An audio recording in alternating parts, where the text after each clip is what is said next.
Hi, my name is Tina and this is Knitting Blooms. You can find show notes for everything I talk about on my blog at www.knittingblooms.com.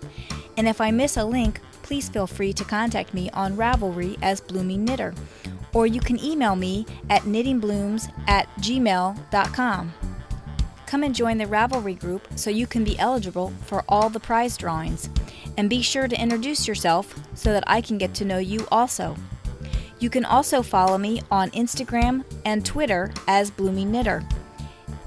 And don't forget to click the like button on Facebook for Knitting Blooms.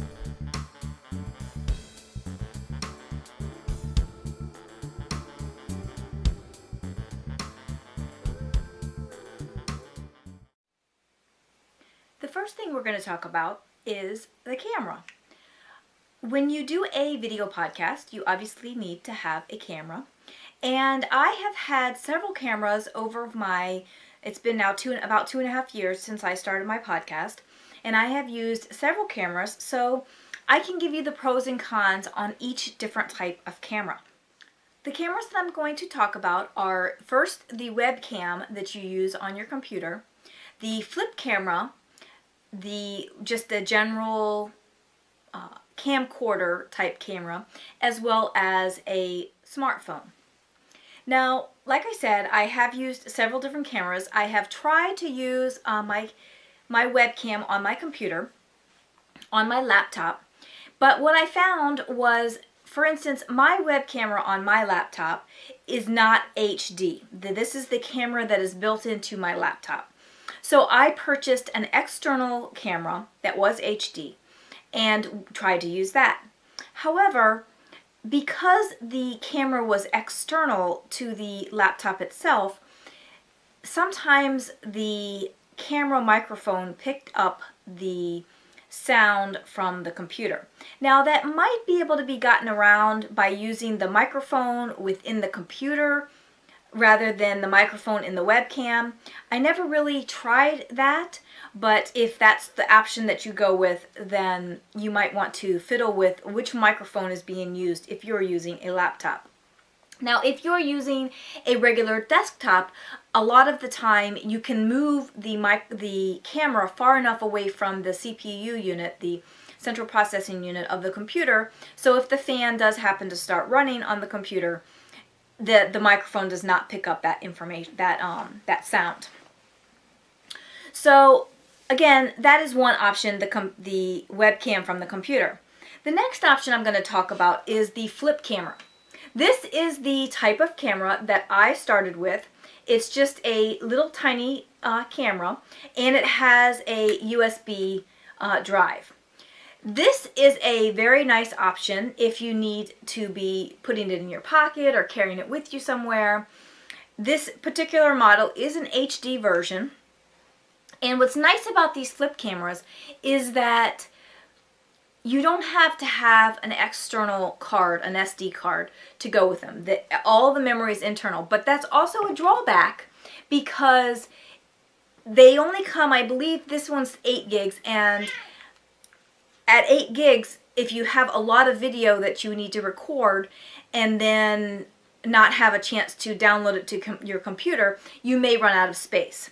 So that's an option, but the fact that it doesn't have an external SD card is nice because then you don't have to buy another piece of equipment. The other option is the general camcorder type camera, and again, this is a great option. This particular one is quite small. This is the camera that I went to after I had my flip. My flip was the first one that I used when I first started recording, because when I first started recording, I really didn't know about all the different kinds of cameras and what was available to me and so forth. And I just wanted an inexpensive model of a camera that I thought would give a good quality output, and that's why I chose the flip. This was about $200, and it worked for me quite well. One drawback also of the flip is that you can't see yourself when you're recording because the camera faces you and then the screen that you can view is away from you. That's different with the camcorder because it has the flip out screen where you can oh, actually it's going to turn on me, where you can actually rotate the screen so that you can see yourself as you're recording. You can rotate it around, and so that the camera is facing you, and then you have the screen that you can see yourself on. That I really like. And it is quite, it helps you so that you can see whether you're in frame and whatever you're showing is in focus and whatnot. Now this camera, again, is the camera that I went to when I converted from my flip to this camera. And it was quite a nice camera to use. It did record in the AVCHD format, which is about twice as large as a file size as an MP4. And also your computer has to convert that file in order to pull it into some kind of a video editing software. And that's what I was finding to become somewhat of a problem, because when I would record, I would have to spend probably 45 minutes to an hour and a half importing the files into my computer, and at the same time they have to be converted. So that was taking a lot of time, which is why my current camera, which is the one I'm recording on now, which I can't show you because I'm recording on it, is a camera that records an MP4. And so the bottom line is I'm suggesting that you get a camera that records in MP4. That way you can just easily pull the files directly from your disk to your computer.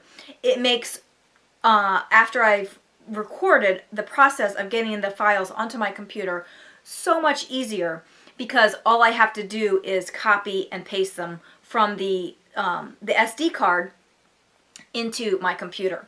Now, I did have mentioned the SD card. Both of the camcorders, whether you're recording in the AVCHD or the MP4, which this camera that I'm recording on now also records in the AVCHD, but because the file size is smaller for the MP4, it works out better. You don't necessarily have to record at the optimum settings on your camera. For this particular one, I believe I'm recording at a 9 megabytes per second MP4 on the camera that I'm recording on now. When I was recording on this one, which was only in the AVCHD, I was recording on not the ultimate setting, but the one step down. So you might have to pick and choose and play around with your different settings of your camera to see which setting works best for you. The other thing that I found that was most important about choosing a camera is the setting called Lux, and that's Lux. And what I found was this Lux setting is the setting that has to do with the light and how much light is allowed into the camera, and that helps the clarity of the image. When you're in low light settings, your image is more likely to be more grainy and not as crisp, but when you have bright light settings, you have a better, crisper image. Now, this camera, which is my previous webcam, or my previous camcorder, had a setting of 4.1 with regular light. Okay, so what that means is that in regular light, it would use a setting of about 4.1. Now, honestly, I don't know what these settings mean. All I know is how to compare them to 1:1. And the low light setting was 1. So I always had the low light setting on this camera, so that it always assumed that it was in low light, so it would let as much light into the camera as possible to have the cleanest image. Now, the camera that I currently have, that I'm currently using for recording, has a Lux rating, and this is the sensor on the camera, has a Lux rating of 1.2 for regular light and 0.1 for low light. So this particular camera has a much lower setting. The lower the setting, the better. And again, you can keep it set constantly for low light so that it's constantly letting more light in for a crisper image. And now, from what I understand, this particular lux sensor is what creates the higher price for the camera. So, for instance, this JVC camera, I believe, was about $250, and the camera that I'm currently using, brand new, sells for close to $800.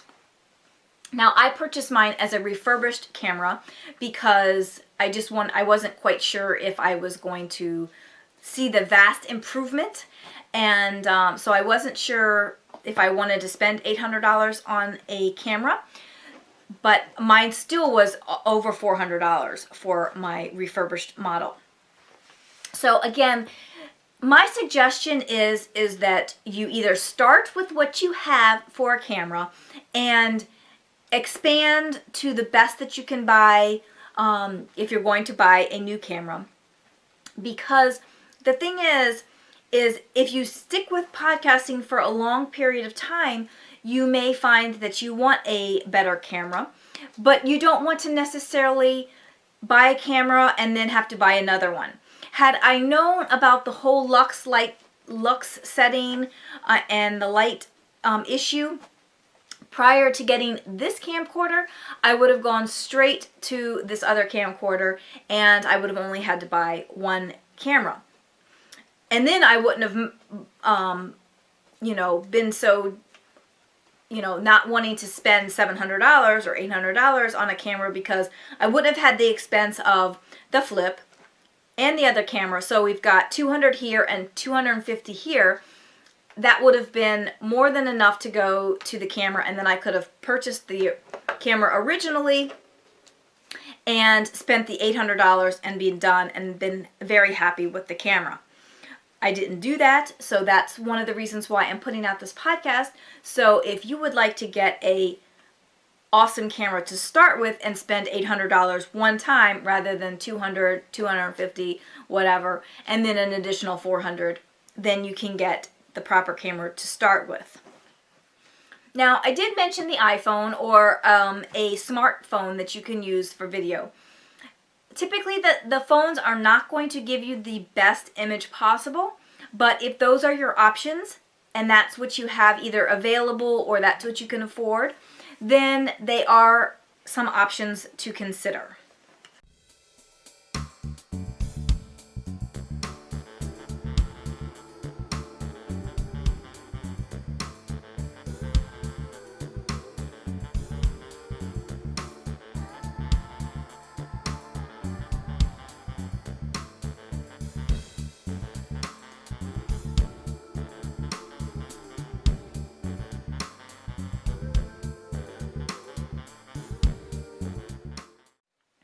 The next thing I'm going to talk about are the lights. Now, I've talked about the sensor on the camera that talks about the light ratio that comes into the camera. The next thing I want to talk about are the studio lights. Now, I have mentioned that I do have studio lights, and I, again, purchased one type of studio light and then ended up purchasing some additional pieces to go with that, and I have found a good setting. Now, in addition to the new camera, I have additional lighting, which makes the image even better. So, studio lighting is pretty important, and you don't have to spend thousands of dollars to get fancy studio lights. I purchased my lights from Amazon for around $60. Now, I did purchase, like I said, I purchased one set of lights, and then I ended up purchasing extra pieces that made everything brighter and what have you. So originally I purchased a 3-stand set from Cowboy Studios. It has 2 large lights with umbrellas, or 2 large stands with umbrellas that go in front of me, and then one shorter stand without an umbrella that goes behind me. And like I said before, those lights seem to work just fine. But then I found some additional pieces that I swapped out. I added a silver lined umbrella instead of the white umbrella that the original set came with. The umbrella was about $10. Actually, I have two because I have two stands with umbrellas. So I have two silver lined umbrellas. The like I said before, the set was about $60, and then the umbrellas were about another $10 each. Very good investment. In addition to that, I have purchased a double light socket, where the socket that the stands came with was only for one bulb, but I purchased a socket that has two bulbs, so now I have twice as much light coming from the same stand. I did purchase an additional set of stands, but that's a lot of extra stuff to be setting up each week when I'm recording. So I wanted to find something that was a little easier to manipulate and not have to have so much stuff surrounding me. So the double socket worked out great. Another thing is you want to make sure you are using the correct type of light. I only use daylight bulbs.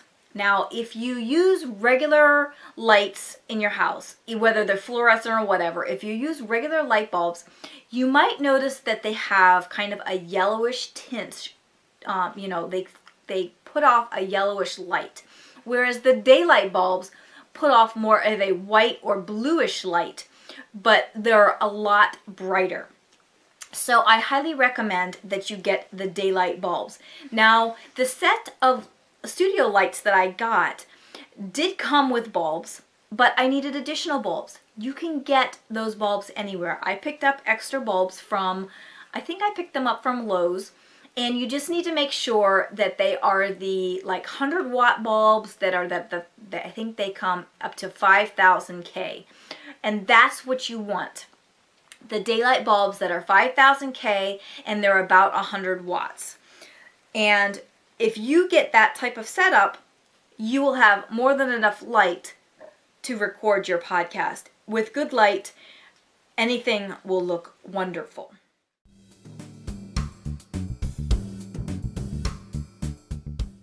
And then there are microphone options. Now, I have not started to use a microphone as of yet. However, I do have two separate microphones that I have purchased, but I have not really done a lot of trial with them. However, the one microphone that I have purchased and used, I can use it with my video camera, or I can use it just with my computer. It's nice because I can use the microphone when I am recording my commercials, when I'm recording the voiceovers for, say, a book review, and it has been a very good microphone so far. Now, I was referred to this microphone by a podcast, which is a podcast about podcasting, which I will talk about a little bit later. But the microphone is an Audio Technica, and like I said, I can put it's a USB microphone, and I can put it onto my computer, or I could hook it up to my camera. Again, I haven't used the microphone all that much, so I don't have a lot of information about the microphone, but just know that there are microphone options out there if you think that you might need something like that. And no matter what camera option you decide to use, you probably will want to purchase a tripod, because the tripod will keep your camera steady. You don't have to worry about it accidentally getting knocked over.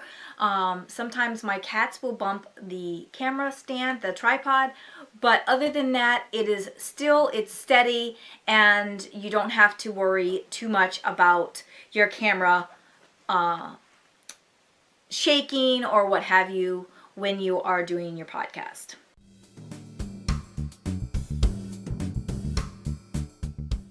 So I already mentioned the podcast that I referred me to, the microphone. There are several podcasts out there that are podcasters that talk about podcasting. So I have listened to a few of these, and I do want to recommend two of the podcasts that I have listened to and found quite informative. The first one being the Podcaster Studio, and that is hosted by Ray. And he has quite a bit of information. He has both video and audio files, and he has lots of information. Now, you may have to pick and choose and go searching for certain information within his podcast, but he does have a lot of information that's already out there, and I do try and keep up with the current podcast so that I can, learn new things about how to podcast. The other podcast that I have enjoyed listening to is the Audacity to Podcast, and I can't remember the guy's name at the moment, but again, he has a number of podcasts that are already out there and lots of information to share, so you can check out that podcast as well. They talk about all sorts of different hosting options and that sort of thing, which I will get into a little bit later in the show. But if you need more detail on top of that, you can always check out these other podcasts that talk about podcasting.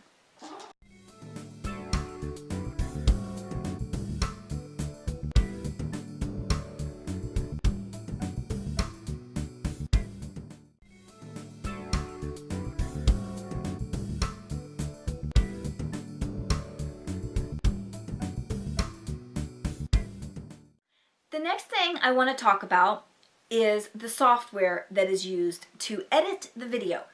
Now, just like the cameras, I have evolved from one software to the next to the next. And again, I can give you the pros and cons of each.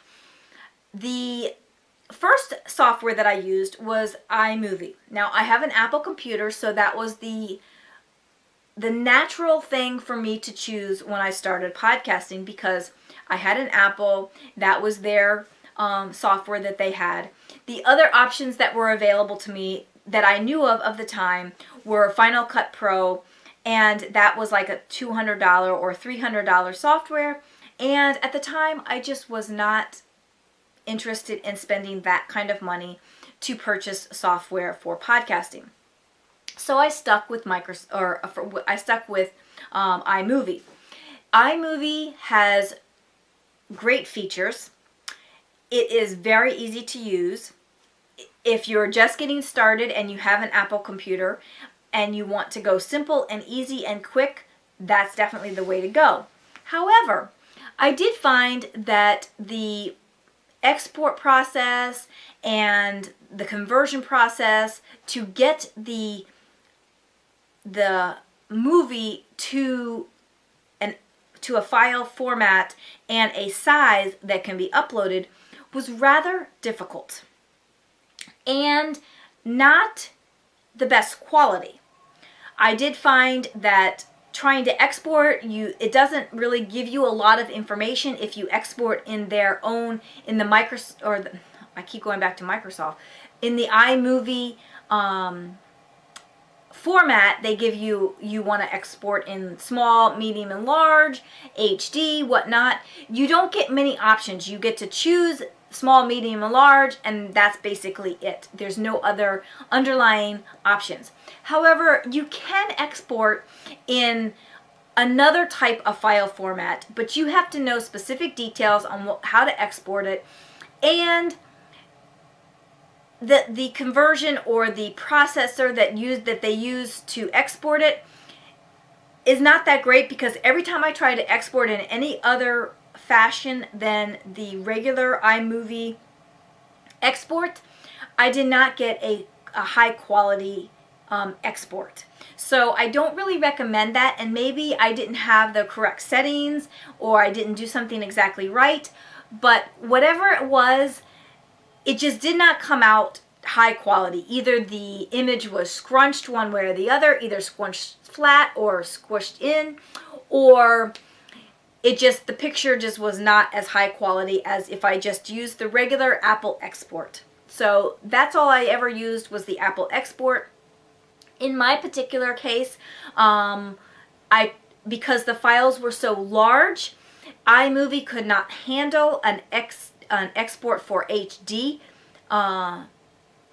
Even after I did a memory upgrade for my computer, it just was too much information to compile and compress because my movie files were over 8 gig, and then to try and compress all that into a smaller file, it just didn't, the computer could not handle it.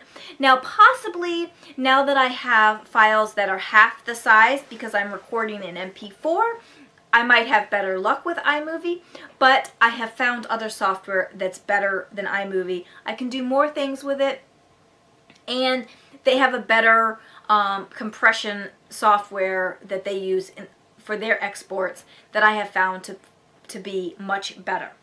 And that software is ScreenFlow.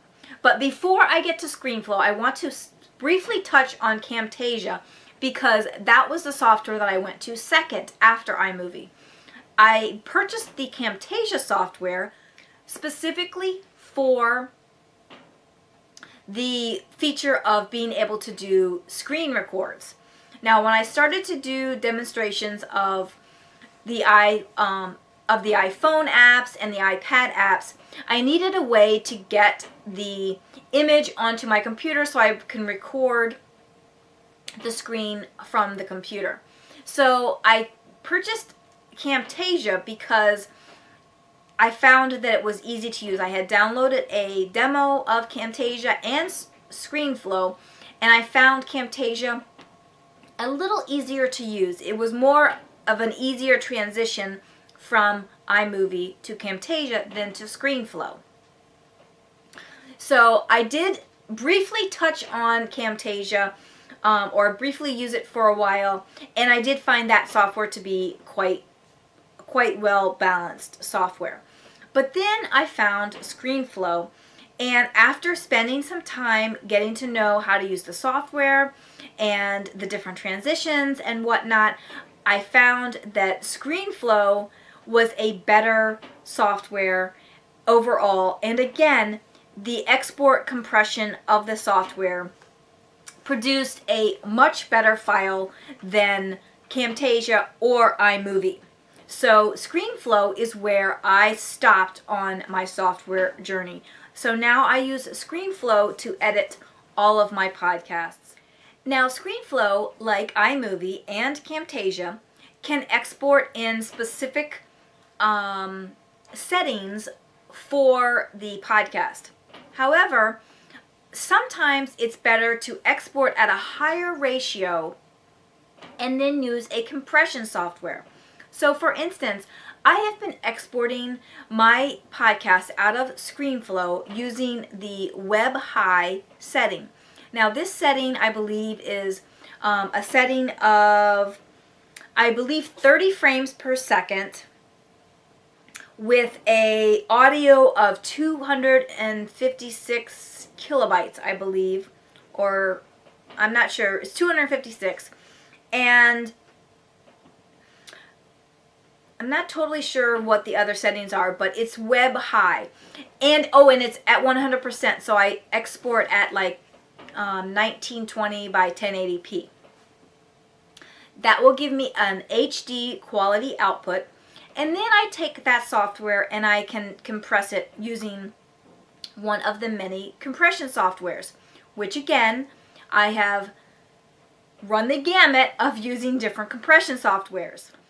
The first compression software that I'm going to talk about is MPEG Streaming, and I used that one for quite some time, and then I tried out Handbrake, and one of the things was, the reason that I had gone to MPEG Streaming was because, again, it was easier to understand, and I could figure out the settings on it, and I saw other tutorials on how to set it up, and that's where I kind of stayed until I, tried different softwares and figured other things out. Then I went to Handbrake and used that software, and once I knew what settings to use within the compression software, it was easier for me to understand what things I needed to change. And then I ended up using, finally, Adobe Media Encoder. Now, Adobe Media Encoder is not a software that you can purchase as a separate program. You have to have one of the Adobe suites in which it comes with. I happen to have the Adobe suite with InDesign, Illustrator, and it came with those softwares. But if you do not have a need for those other softwares, or you do not already have them, you will need to use a compression software such as Handbrake or MPEG Streaming. And both of them are fine. I just found that the Adobe Media Encoder actually had a better output for the end file. And again, the better output for each step along the way, the better output for the camera, the better output for the editing software, and the better output for the compression, all add up. So if you have a poor camera, and then you use a software that doesn't have a good export, and then you use a compression software that doesn't have a decent export, all those things are going to add up, and it's going to affect the quality of your podcast. Now, I've done lots and lots of testing on the different settings for Adobe Media Encoder that can also be used. The same settings can be used in MPEG Streaming as well as Handbrake. The main things to know for sure is that the first thing is the frames per second. That's the FPS.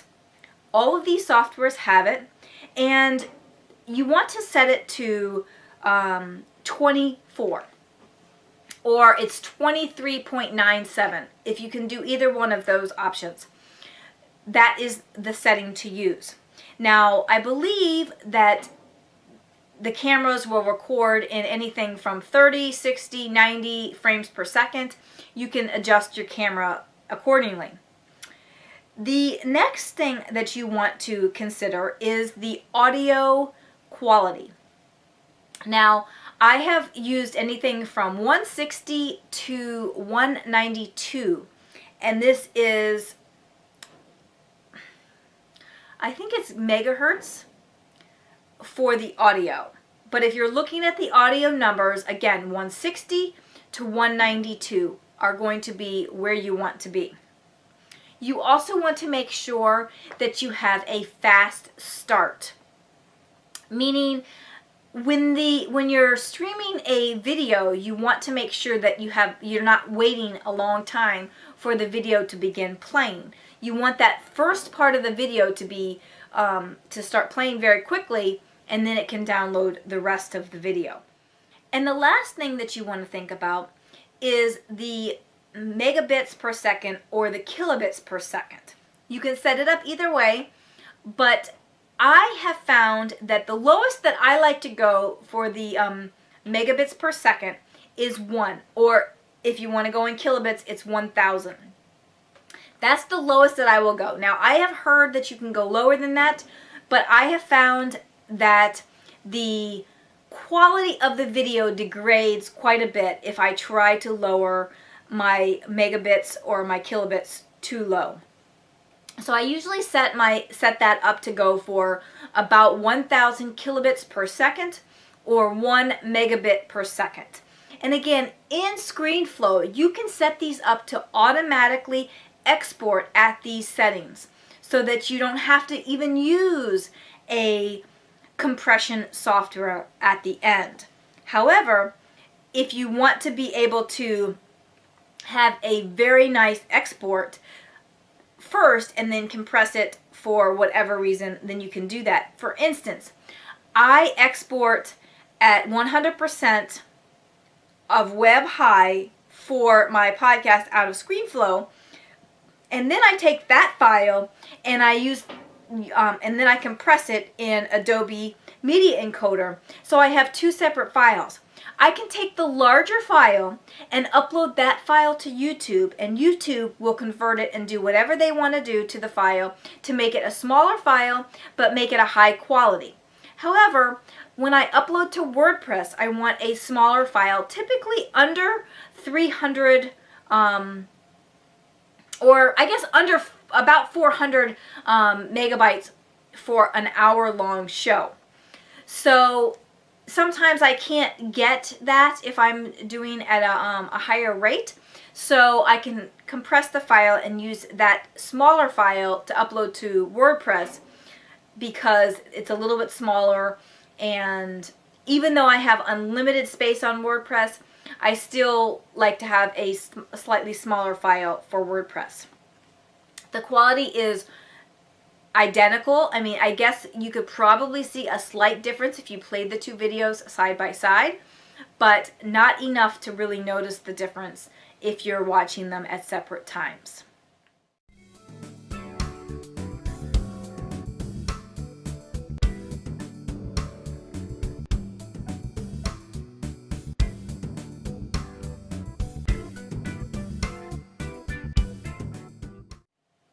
And the last thing I want to talk about today is the hosting options.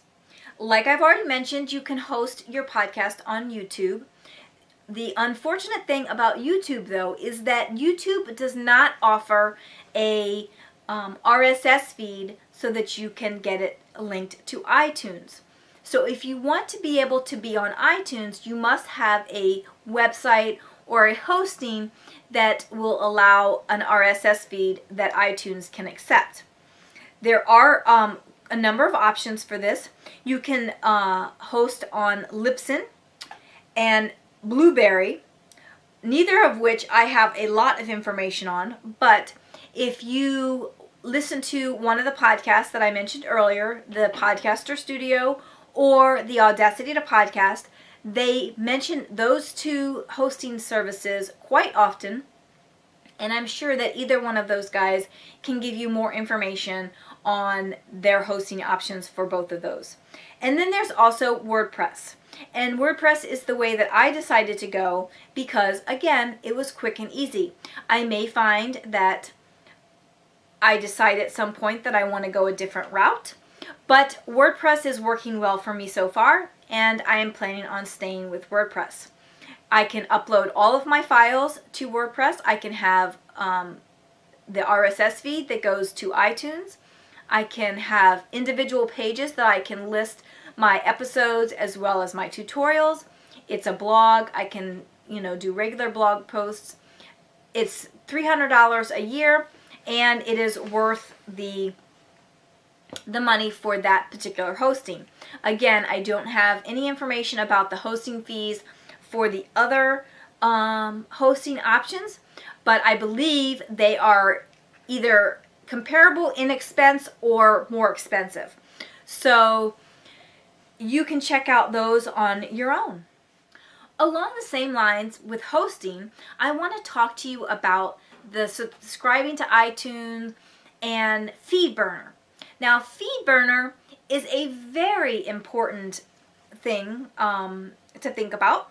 I did not know about FeedBurner when I first got started, and that caused the whole blip issue, meaning when I first started doing the podcast, all I knew about was blip. So I signed up with blip, and blip says, oh, we'll submit your podcast to iTunes. And I'm like, oh, that's simple and easy. What I have found, and if you've been paying attention during this show, simple and easy is not always the best option.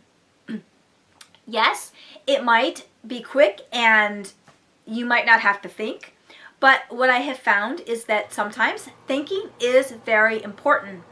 You need to think ahead. I mentioned that I started with iMovie because it was quick and easy and simple. Well, I used iMovie for the longest time until I decided to go and venture out and find other softwares. And I found better software. And same thing with the FeedBurner. FeedBurner and Blip.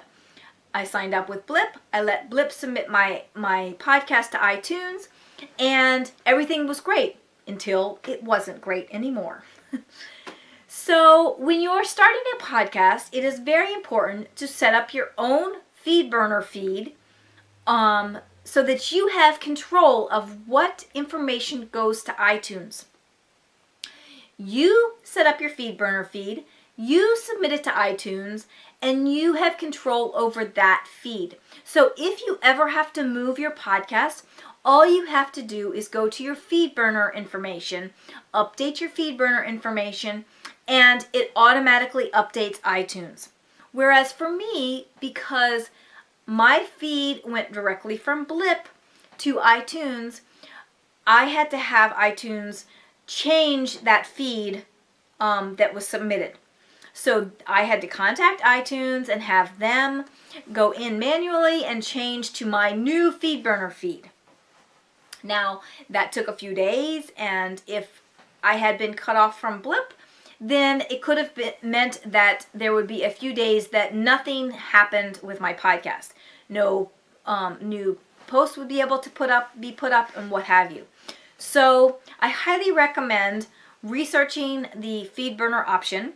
It's very easy to do. You just go to feedburner.com, set up your account, and create your RSS feed from wherever you're hosting. If you're hosting from Blip, if you're hosting from a WordPress blog, if you're hosting from a Blogger blog, wherever you're hosting your RSS feed, then you pull that RSS feed and then you can put it into FeedBurner. Highly, highly recommend using that over allowing your hosting service to submit your podcast for you. Like I said, it may be quick and easy and simple and you don't have to do anything and you can let somebody else handle it, but in the end, it's not always the best option. So I know this was a lot of information to give you, and I kind of only touched on a lot of the subjects just to kind of give you my overview as to what I found to be the best options for podcasting. You may find that my options are totally not what you want, and you're going to go a completely different route. But at least it gives you a jumping off point to decide, am I going to do some more research? Am I going to just use this equipment, these settings, the software, what have you? Or am I going to go and do my own research and decide if this is where I want to take my podcast? If you have any questions on any of these sections, I know, again, I really went over the settings of the software quite quickly.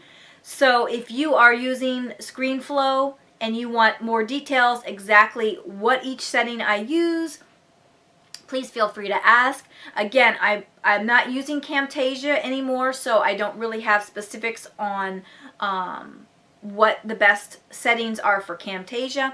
I can tell you what I was using for iMovie, but again, since I'm not using that anymore, I have found that I have better options that I can give you all the information I am using with ScreenFlow if that is the software that you decide you would like to go with.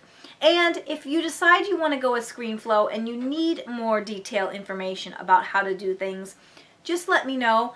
I can either point you to some of the ScreenFlow tutorials that I found to be very helpful in learning how to use the software, or I can try and do some ScreenFlow tutorials for you.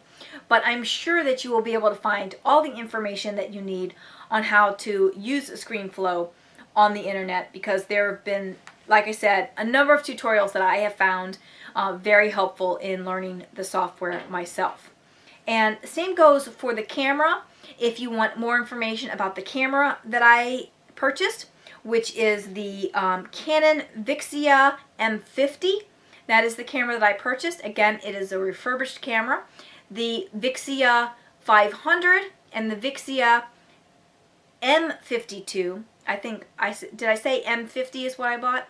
Vixia M50 is what I have. There's also the Vixia 500, which also has the same sensor that is in this camera, and the Canon Vixia M52, which is the model that's currently being sold with the same sensor.